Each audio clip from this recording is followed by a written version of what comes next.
ቤተሰቦቼ እንደ ህልማቸው ኢየሩሳሌምን እንዲሳለሙ እፈልጋለሁ ስትሉን ለነበራችሁ መልካም ዜና በኢየሩሳሌም ቅዱሳን ቦታዎችን በማስጎብኘት በብዙዎች የተመሰገነው መታደል አስጎብኝና የጉዞ ወኪል አሁን ደግሞ ለፊታችን የጌታ ኢየሱስ ክርስቶስ የልደት በዓል ወደ ኢየሩሳሌም ለመጓዝ ቀጠሮ ይዟል። ጌታ ኢየሱስ ክርስቶስ ከተወለደበት ከቤተልሔም እስከ ጎልጎታ ከገዳመ ቆሮንጦስ እስከ ገሊላ ባህር ከዮርዳኖስ እስከ ጌቴሴማኒና የታቦር ተራራን ጨምሮ ሌሎችም በርካታ ቅዱሳን ቦታዎችን እንጎበኛለን። እናትና አባት ለሚልኩና ጥንድ ሆነው ለሚመጡ ልዩ ቅናሽ አለን። ውስን ቦታ ስለቀረን አሁኑኑ ቦታ ያዙ። ለተጨማሪ መረጃና ለምዝገባ በ0964 08 08 08 ወይም በ0912 64 10 00 ላይ ሃሎ ይበሉን። መታደል አስጎብኝና የጉዞ ወኪል።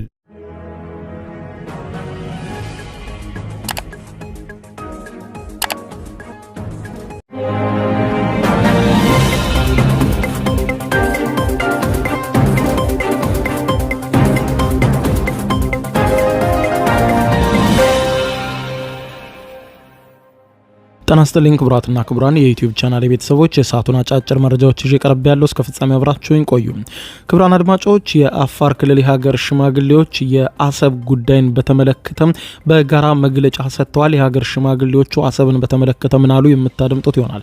በሌላ በኩል የኤርትራ ማስታወቂያ ሚኒስትር የማነ ገብረ መስቀል የኢትዮጵያን የባህር በር ጥያቄ በተመለከተ የተለመደ ይዘት ያለው ጠንከር ያለ ንግግር አድርገዋል። የምታደምጡት ሌላኛው ጉዳይ ይሆናል።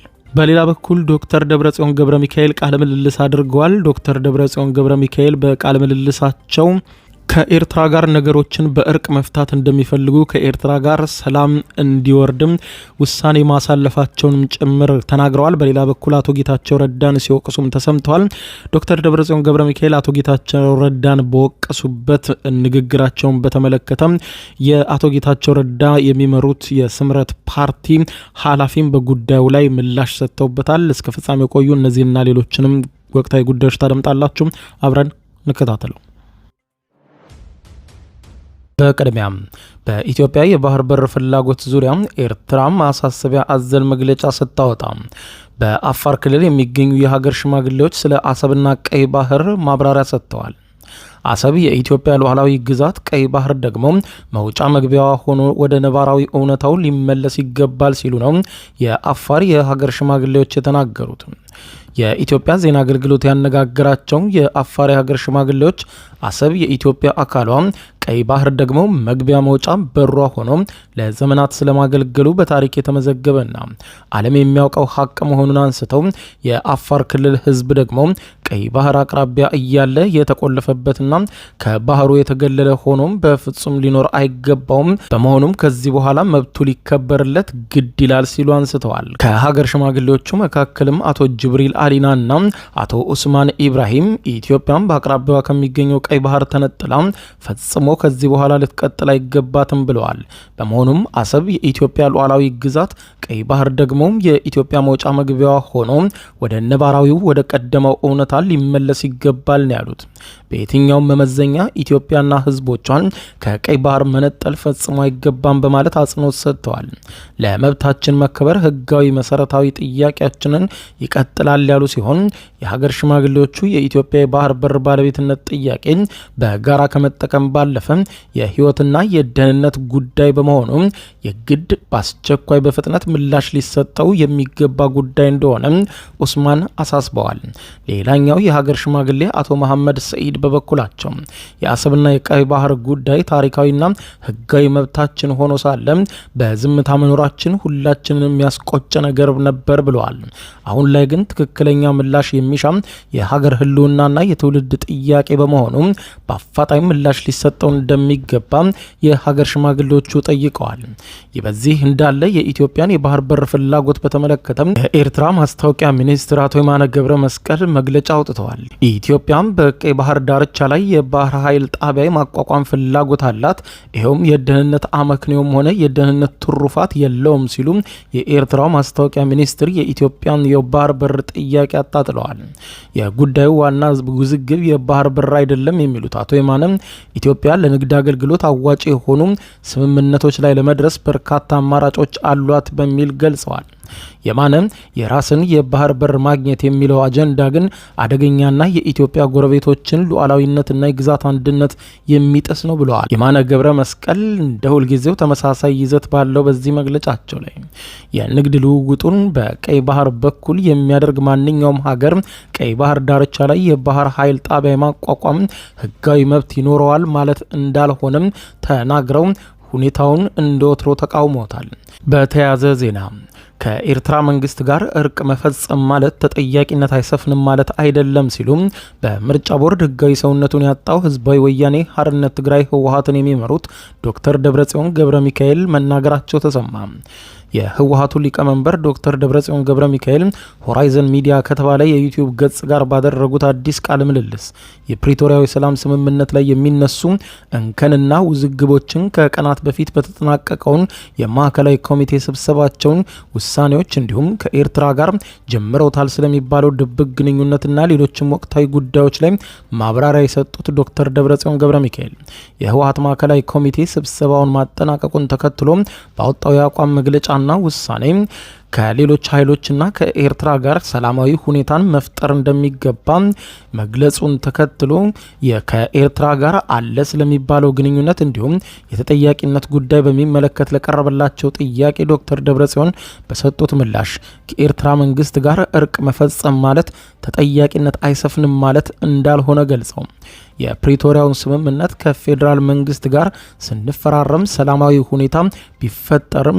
በጦርነቱ ለፈጸማቸው ወንጀሎች ተጠያቂ መሆን ጉዳይ ግን ለድርድር አናቀርበውም ብለዋል። ሰላምን መፍጠር ማለት ከተጠያቂነት የሚያድን ስምምነት አይደለም ያሉት ዶክተር ደብረጽዮን ገብረ ሚካኤል እኛ የገለጽነው ፍላጎታችንን ነው።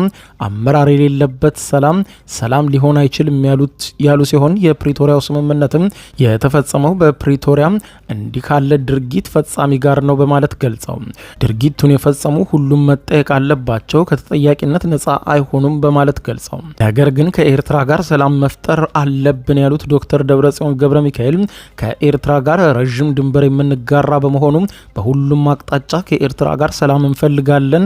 ከኤርትራ ጋር ብቻ ሳይሆን ከሌላውም ከሚያጎራብተን ጋር ሰላም እንፈልጋለን ብለዋል። የፕሪቶሪያውን ስምምነት በባለቤትነት ጉዳይም በተመለከተ ማብራሪያ የሰጡት ዶክተር ደብረጽዮን ስምምነቱ በተፈረመበት የመጀመሪያ ጊዜያት ጊዜያዊ አስተዳደሩ የስምምነቱ ውጤት ሆኖ ሳለ ፈራሚ እንደሆነ ተደርጎ የተቀመጠ ቢሆንም ወዲያውኑ ለአፍሪካ ህብረት ፓናልና ሌሎችም አደራዳሪ አካላት ቅሬታ አቅርበን ተስተካክሏል በማለት ገልጸው ህወሓት አሁንም የስምምነቱ ባለቤት እንደሆነና በትግራይ ክልል ፈላጭ ቆራጭ እርሱ እንደሆነ ገልጸዋል። ስምምነቱን የፈረሙት አካላትም ከኛ ይሁንታ አግኝተው ነው ሄደው የፈረሙት ብለዋል።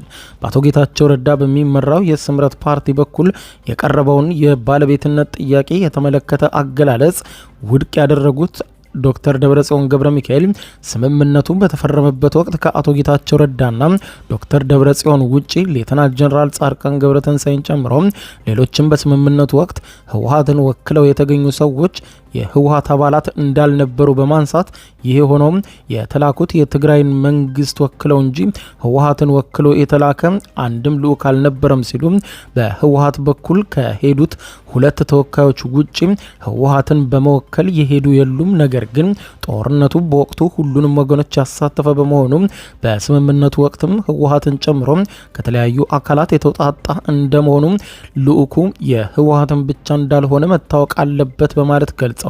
ዋናውን ድርሻ ግን ህወሓት ነው የሚይዘው ብለዋል።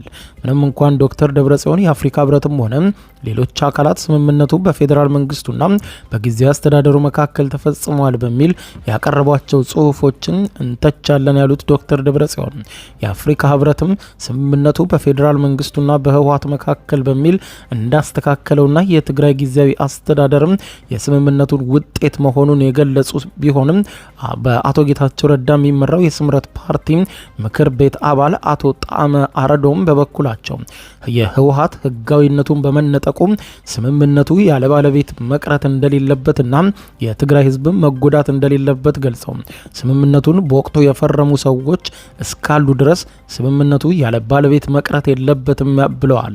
በግለሰብ ደረጃም ስምምነቱን ለመፈረም የተገኙት ሰዎች እንዲሁም በተቋም ደረጃ ደግሞ ከፊት መምጣት ያለበት የትግራይ ክልል ጊዜያዊ አስተዳደር ነው ሲሉ ህወሓት በራሱ በሰራቸው ህገወጥ ስራዎች እንዲሰረዝ በመደረጉም የትግራይ ህዝብን የሚወክል ፓርቲ ከዚህ በኋላ የለም ተብሎ ስምምነቱ አደጋ ላይ መውደቅ ስለሌለበት እንደ ተቋም ለትግራይ ብሎም ለሀገር ሰላም የሚደራደር የሚወያይ አካል ሆኖ መቅረብ ያለበት ጊዜያዊ አስተዳደሩ መሆኑን አስታውሰዋል። ከዚህ ባሻገር የይገባኛል ጥያቄ የሚነሳበት ከጦርነቱ በፊት የትግራይ ክልል የነበረውና በአሁኑ ወቅትም በአማራ ክልል ስር የሚገኘው ምዕራብ ትግራይ ተብሎ የሚጠራው አካባቢ ጉዳይ በማወሳሰብ የዘር ማጥፋት ወንጀሉ እንዲደበቅ ማድረግ ስምምነቱን ከፈረመው ህወሓት ብሎም ጊዜያዊ አስተዳደሩ እውቅና ውጪ ተፈናቃዮች ደህንነታቸው ባልተጠበቀ መልኩ የመመለስ እንቅስቃሴ እያደረጉ ነው ሲሉ ከሰዋል። በህወሓት በኩል ክስ የቀረበበት የስምረት ፓርቲ በክሱ ዙሪያ ያለውን አስተያየት በሚመለከት ምላሽ የሰጡት አቶ ጣዕመ አቶ ጌታቸው ረዳም በጉዳዩ ላይ ከፌዴራል መንግስቱ ጋር እየተነጋገሩ መሆኑን በማንሳት ተፈናቃዮች በፕሪቶሪያው የሰላም ስምምነት መሰረት ደህንነታቸው ተጠብቆ አካባቢውን በሰላማዊና በእርቅ ነገሩ ተፈቶ ወደ ቀያቸው ተመልሰው ሰላማዊ ኑሯቸውን መኖር እንዳለባቸው እናምናለን ብለዋል። በዚህ ጉዳይም ከማንኛውም አካል ጋር ለመስራት ዝግጁ ነን ያሉ ሲሆን በዚህ ረገድም አቶ ጌታቸው ረዳ የሚያስመሰግን ስራ እየሰሩ መሆኑን ጠቅሰው ነገር ግን ሌሎች አካላት ይህንን አይፈልጉትም። ለዚህም ምክንያቱ ተፈናቃዮች በሰላማዊ መንገድ ወደ ቀያቸው ከተመለሱ ፖለቲካ የሚሰሩበት ጉዳይ ከዚህ በኋላ አይኖራቸውም ማለት በመሆኑ ተፈናቃዮቹን እንደ መያዣ በማድረግ በነሱ መነገድ የሚፈልጉ አካላት የተፈናቃዮች ወደ አካባቢያቸው መመለስን በፍጹም መደረግ የሌለበት ቀይ መስመር ነው ሲሉ እየሰማን ነው ብለዋል። ከዚህም ባለፈ ቀደም ሲል አቶ ጌታቸው ረዳ በትግራይ ክልል በነበረው ጦርነት የዘር ማጥፋት መፈጸሙን ገልጸው ነበረ። ነገር ግን ፈጻሚውን አካል በሚመለከት ይሄኛው ነው በሚል መጥቀስ እንደማይፈልጉ ከመግለጻቸው ጋር በተያያዘ በህወሓት በኩል ስምረት ፓርቲ በምዕራብ ትግራይ ያለውን ሁኔታ የማድበስበስ እንዲሁም በትግራይ ክልል የዘር ማጥፋት መፈጸሙን መካድ ከጦርነቱ ጠባሳ ያላገገመውን ህዝብ መካድ ፈጽሟል በሚል ክስ ቀርቦበት እንደነበር የሚታወስ ሲሆን ለዚህም አቤቱታ ምላሽ የሰጡት አቶ ጣዕመ አቶ ጌታቸው እንደ አንድ የህግ ምሁር በትግራይ ክልል የዘር ማጥፋት መፈጸሙን ከማመን ባሻገር ፈጻሚው አካል ይህ ነው በሚል የመግለጽ ድርሻው የፍርድ ቤት መሆኑን ነው የገለጸው። በትግራይ ህዝብ ላይ ክህደት ፈጽሟል ሊያስብላቸው አይገባም ሲሉ ይልቁንም በትግራይ ክልል በነበረው ጦርነት በእርግጥም 1 ሚሊዮን ሰው አልሞተም ሲሉ መግለጫ ሰጥተው የነበሩት ራሳቸው የህወሓት ሊቀመንበር ዶክተር ደብረጽዮን ገብረ ሚካኤል ናቸው። የዚህ አቤቱታ ተጠያቂም እሳቸው ናቸው በማለት ገልጸዋል።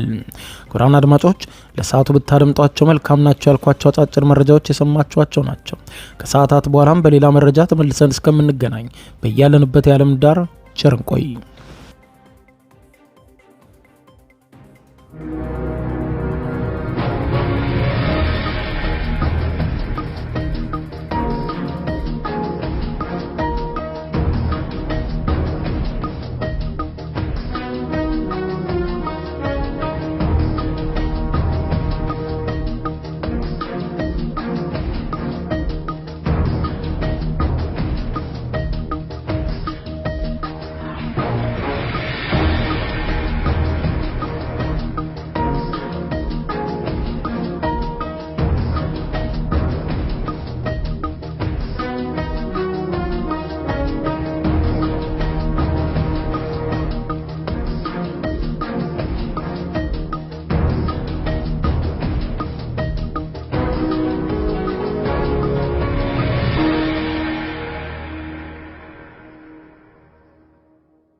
ዩቲዩብ የስኬት ሚስጥሮችን በዝርዝር የያዘው የአቤል ብርሃኑ የወይኗ ልጅ መጽሐፍ ሁለተኛ እትም በገበያ ላይ። ዩቲዩብ ለመጀመር በአጭር ጊዜ ስኬትን ለመቀዳጀት አስበዋል? ዩቲዩብ ብጀምር ስንት ብር አገኘሁም ብሎ አስበዋል? እንግዲያውስ በዩቲዩብ 2 የወርቅ 3 የብር ሽልማቶችን ያገኘው የአቤል ብርሃኑ የወይኗ ልጅ የዩቲዩብ ሚስጥሮች መጽሐፍ በዝርዝር ሁሉንም ያብራራሉታል። ዛሬውኑ ገዝተው ህልሞን እውን የሚያደርጉበትን የዩቲዩብ የስኬት መንገድ ይጀምሩ። በሀገር ቤት አከፋፋይ አዲስ አበባ ሜክሲኮ ኮሜርስ መጽሐፍት መደብር። በውጭ ሀገራት ለምትገኙ ከአማዞን ላይ ብታዙ በቀናት ውስጥ ደጁ ይደርሳል። የአማዞን ሊንኩን እዚህ ቪዲዮ ኮሜንት ላይ ያገኙታል። የዩቲዩብ ሚስጥሮች፣ ዘመኑ ጋር ተፈላጊ መጽሐፍ። ቤተሰቦቼ እንደ ህልማቸው ኢየሩሳሌምን እንዲሳለሙ እፈልጋለሁ ስትሉን ለነበራችሁ መልካም ዜና። በኢየሩሳሌም ቅዱሳን ቦታዎችን በማስጎብኘት በብዙዎች የተመሰገነው መታደል አስጎብኝና የጉዞ ወኪል አሁን ደግሞ ለፊታችን የጌታ ኢየሱስ ክርስቶስ የልደት በዓል ወደ ኢየሩሳሌም ለመጓዝ ቀጠሮ ይዟል።